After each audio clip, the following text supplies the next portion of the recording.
Doctor Manmohan Singh ರವರ ನಿಧನದ ಸುದ್ದಿ ಕೇಳಿ ನಮಗೆಲ್ರಿಗೂ ಭಾಳ ದುಃಖ ಆಗಿದೆ. ಮತ್ತು ಅವರ ಒಂದು ಆರೋಗ್ಯ ಸರಿ ಇರಲಿಲ್ಲ ಅಂತ ಗೊತ್ತಿದ್ದರೂ ಕೂಡ ಅವರ ಒಂದು ಏನು ಯಾವ ರೀತಿಯಾಗಿ ಅವರ ಜೀವನ ಚರಿತ್ರೆ ಇದೆ ಅದು ನಾವು ನೋಡಿದಾಗ ನಿಜವಾಗಲೂ ಅತ್ಯಂತ ಪ್ರೇರಣೀಯವಾದಂಥ ಒಂದು ಜೀವನ ಚರಿತ್ರೆ ಅವರು. ಮತ್ತು ಈ ದೇಶ ಕಂಡಂಥ ಮಹಾನ್ ಸುಧಾರಕ ಮತ್ತು ದೇಶದ ದಿಕ್ಕನ್ನು ಬದಲಾಯಿಸಿದ ಒಬ್ಬ ನಾಯಕ. 91ನೇ ಏನು ಆರ್ಥಿಕ ಸುಧಾರಣೆಗಳಾಯಿತು, ಪಿ ವಿ ನರಸಿಂಹರಾವ್ ಪ್ರಧಾನಮಂತ್ರಿ ಆಗಿದ್ದಾಗ ಅವಾಗ ಇವರು ವಿತ್ತ ಸಚಿವರಾಗಿ, ಅದರ ಹಿಂದೆ ಅವರು ಅಪಾರ ಅನುಭವ ಹೊಂದಿದ್ದರು. ರಿಸರ್ವ್ ಬ್ಯಾಂಕಿನ ಗವರ್ನರ್ ಆಗಿ ಮತ್ತು ಪ್ಲಾನಿಂಗ್ ಡಿಪಾರ್ಟ್ಮೆಂಟಲ್ಲಿ ಕೆಲಸ ಮಾಡಿ, ಫೈನಾನ್ಸ್ ಡಿಪಾರ್ಟ್ಮೆಂಟಲ್ಲಿ ಕೆಲಸ ಮಾಡಿ, ವರ್ಲ್ಡ್ ಬ್ಯಾಂಕಲ್ಲಿ ಕೆಲಸ ಮಾಡಿ, ಅಲ್ಲೆಲ್ಲ ಅವ್ರಿಗೆ ಅನುಭವ ಏನಿತ್ತು. ಅವರು ಆ ಅನುಭವವನ್ನು ಉಪಯೋಗಿಸಿ 91ರ ಒಂದು ಆರ್ಥಿಕ ಸುಧಾರಣೆಗಳು ಯಾವಾಗ ದೇಶ ಅತ್ಯಂತ ಒಂದು ಸಂಕಷ್ಟದ ಪರಿಸ್ಥಿತಿಯಲ್ಲಿತ್ತು, ದೇಶದ ದಿಕ್ಕನ್ನೇ ಬದಲಾಯಿಸಿದರು. ಮತ್ತು ಒಂದು ಆಧುನಿಕ ಭಾರತ ಕಟ್ಟೋದಕ್ಕೆ ಮಹತ್ತರವಾದಂಥ ಪಾತ್ರ. ಮತ್ತು 10 ವರ್ಷ ಪ್ರಧಾನಮಂತ್ರಿಯಾಗಿ ಬಹುಶಃ ಇವತ್ತು ಏನೇನು ಕೆಲಸ ಮಾಡಿದರೆ ಅದು ಇವತ್ತು ಕೂಡ ಶಾಶ್ವತವಾಗಿ ಉಳಿದಿದೆ. ಏನು ಅವರು 10 ವರ್ಷ ಪ್ರಧಾನಮಂತ್ರಿಗಳಾಗಿ ಅನೇಕ ಯೋಜನೆಗಳು ಬಡ ಜನರ ಪರವಾಗಿ, ಸಾಮಾನ್ಯ ಜನರ ಪರವಾಗಿ, ಇವತ್ತು ಆಧಾರನ ತೊಗೊಂಬಂದಿರತಕ್ಕಂಥದ್ದು ಅವರೇ.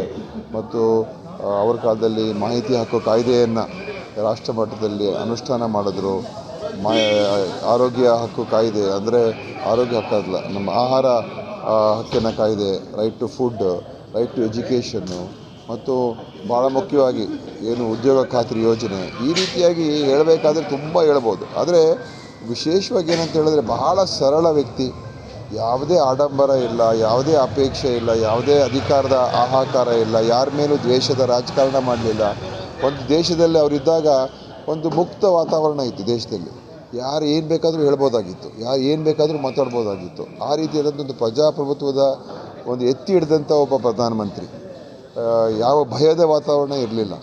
ಮತ್ತು ಮಾಧ್ಯಮ ಕ್ಷೇತ್ರ ಇರ್ಬೋದು, ಕೈಗಾರಿಕಾ ಕ್ಷೇತ್ರ ಇರ್ಬೋದು, ಎಲ್ಲ ಕ್ಷೇತ್ರದಲ್ಲಿ ಮುಕ್ತವಾಗಿ ಜನರು ತಮ್ಮ ಅಭಿಪ್ರಾಯಗಳನ್ನು ಹೇಳುವಂಥದ್ದು. ವಿರೋಧ ಪಕ್ಷದವರು ಆಡಳಿತ ಪಕ್ಷದ ಮೇಲೆ ಯಾವ ರೀತಿಯಾಗಿ ಎಷ್ಟೊಂದು ಟೀಕೆಗಳು ಮಾಡೋರು, ಆದರೆ ಅವರು ಪ್ರಧಾನಮಂತ್ರಿಯಾಗಿ ಯಾರ ಮೇಲೂ ಕೂಡ ಒಂದು ದ್ವೇಷ ಸಾಧಿಸುವಂಥದ್ದಾಗಲಿ ಅಥವಾ ಒಂದು ಕೆಟ್ಟ ರೀತಿಯಾಗಿ ವರ್ತಿಸುವಂಥದ್ದಾಗಲಿ ಮಾಡಲೇ ಇಲ್ಲ. ಮತ್ತು ಅತ್ಯಂತ ಸಂಭಾವಿತ, ಸರಳ, ಸಜ್ಜನಿಕೆ, ಬುದ್ಧಿಜೀವಿ ಮತ್ತು ದೇಶಭಕ್ತ. ದೇಶದ ಬಗ್ಗೆ ಅಪಾರವಾದಂಥ ಭಕ್ತಿ. ಅದರ ಒಬ್ಬ ಸಿಖ್, ಒಂದು ಅಲ್ಪಸಂಖ್ಯಾತ ಸಮುದಾಯದವರು, ಅವರು ಈ ದೇಶದ ಪ್ರಧಾನಮಂತ್ರಿ ಆದರು. ಸೊ ಇದೆಲ್ಲ ನಿಜವಾಗಲೂ ಅವ್ರ ಬಗ್ಗೆ ನಾವು ಬಹುಶಃ ಇತಿಹಾಸ ಅವರೇ ಹೇಳಿದರು. ನನ್ನ ಬಗ್ಗೆ ಇತಿಹಾಸ ಸರಿಯಾದ ರೀತಿಯಲ್ಲಿ ನೋಡ್ತದೆ ಅಂತ ಅವರೇ ಹೇಳಿದರು. ನನಗೂ ಅದೇ ಅನಿಸುತ್ತೆ. ಅನೇಕ ಜನ ಏನೇನೋ ಟಿಪ್ಪಣಿಗಳು ಮಾಡಿದರು, ಆದರೆ ಇತಿಹಾಸ ಪುಸ್ತಕಗಳು ಬರೆದಾಗ ಮನಮೋಹನ್ ಸಿಂಗ್ ಒಬ್ಬ ಮಹಾನ್ ಪ್ರಧಾನಮಂತ್ರಿ ಮತ್ತು ದೇಶದ ಮಹಾನ್ ಒಬ್ಬ ನಾಯಕ ಮತ್ತು ದೇಶಕ್ಕೋಸ್ಕರ ದೊಡ್ಡ ಒಂದು ಕೊಡುಗೆಯನ್ನು ಕೊಟ್ಟಿದ್ದಾರೆ ಅಂತ ಕೂಡ ಇತಿಹಾಸದಲ್ಲಿ ಬರ್ತದೆ ಅಂತ ನನಗೆ ವಿಶ್ವಾಸ ಇದೆ. ಅದರಿಂದ ಅವರ ಬಗ್ಗೆ ನನ್ನ ಒಂದು ನಮನಗಳನ್ನು ಸಲ್ಲಿಸ್ತೀನಿ. ಅವರ ಆತ್ಮಕ್ಕೆ ಶಾಂತಿ ಸಿಗಲಿ ಅಂತ ಕೂಡ ನಾನು ಕೊಡ್ತೀನಿ. ಎಲ್ಲ ನೋಡಿ ಇವೆಲ್ಲ ಅಂದರೆ ಒಂದು ರೀತಿಯಲ್ಲಿ ನಾವೆಲ್ಲ ಸೇರೋ ಸಂದರ್ಭದಲ್ಲಿ ಅವರು ಇಂಥ ಸುದ್ದಿ ಬಂದಾಗ ಬಹುಶಃ ಎಲ್ಲರೂ ಕೂಡ ಅವ್ರ ಬಗ್ಗೆ ಹಂಚ್ಕೊಳ್ಳೋಕೆ ಅವಕಾಶ ಆಯಿತು. ಅದರಿಂದ ನಮಗೆ ಒಂದು ರೀತಿ ಇವತ್ತು ನಿನ್ನೆ ಮಹಾತ್ಮ ಗಾಂಧಿಯವರ 100ನೇ ವರ್ಷದ AICC ಅಧಿವೇಶನ ಅಧ್ಯಕ್ಷರಾಗಿ ಅವ್ರಿಗೆ ಬೆಳಗಾವಿಯಲ್ಲಿ ಬಂದಿದ್ದರು. ಅದನ್ನು ಸ್ಮರಣೆ ಮಾಡುವಂಥ ಸಮಯ ಎಲ್ಲರೂ ಸೇರಿದರು. ನೆನ್ನೆ ರಾತ್ರಿ ನಾವೆಲ್ಲ ಊಟಕ್ಕೆ ಸೇರಿದ್ದು. ಆ ಸಂದರ್ಭ ಸುದ್ದಿ ಗೊತ್ತಾಯಿತು, ಅವ್ರು ಹುಷಾರಿಲ್ಲ ಅಂತ, ಕ್ರಿಟಿಕಲ್ ಇದ್ದಾರೆ ಅಂತ, ಆಮೇಲೆ ಅವರು ತೀರ್ಕೊಂಡಿದ್ದಾರೆ ಅಂತ ಗೊತ್ತಾಯಿತು. ಆದರೆ ಅದು ಇದಕ್ಕೂ ಏನು ಸಂಬಂಧ ಇಲ್ಲ. ನಮಗೇನು ಅದರಿಂದ ಏನು ಒಂದು ರೀತಿ ಎಲ್ಲರೂ ಸೇರಿ ಅವರ ಬಗ್ಗೆ ಮಾತನಾಡ್ಕೊಳ್ಳೋದಕ್ಕೆ ಹಂಚ್ಕೊಳ್ಳೋದು ಕೂಡ ಒಂದು ಅವಕಾಶ ಆಯಿತು. ನನಗೆ ಸ್ವಲ್ಪ ಮಟ್ಟಿಗೆ ಮಾತ್ರ ಅವರು ರಾಜ್ಯಸಭೆ ಅಲ್ಲಿ ಇದ್ದಾಗ ಅವರು ವಿರೋಧ ಪಕ್ಷ ನಾಯಕರಾಗಿದ್ದರು. ಮತ್ತು ಆ ಸಂದರ್ಭದಲ್ಲಿ ಕಾಂಗ್ರೆಸ್ಸಿನ ಒಬ್ಬ ನಾಯಕರಾಗಿ ನನಗೆ 3-4 ಬಾರಿ ಭೇಟಿಯಾಗಿದ್ದೆ. ಮತ್ತು ಪ್ರಧಾನಮಂತ್ರಿ ಆಗಿದ್ದಾಗ 1-2 ಬಾರಿ ಭೇಟಿಯಾಗಿದ್ದು. ಭಾಳ ಏನಂತ ಹೇಳಿದ್ರೆ ಅವರು ಬಹಳ ಸಿಂಪಲ್ಲು. ಒಂದು ಸಲ ನಾನು ಅವ್ರನ್ನ ಏರ್ಪೋರ್ಟಿಂದ ಪಿಕಪ್ ಮಾಡೋಕ್ಕೆ ಹೋಗಿದ್ದೆ. ಅವರು ಅವಾಗ ವಿರೋಧ ಪಕ್ಷ ನಾಯಕರಾಗಿದ್ದರು. ಆದರೆ ಎಷ್ಟು ಸರಳವಾಗಿ ನಮ್ಮ ಜೊತೆಯಲ್ಲಿ ಬಂದರು ಅಂತ ಹೇಳಿದ್ರೆ ಗೊತ್ತೇ ಆಗೋದಿಲ್ಲ.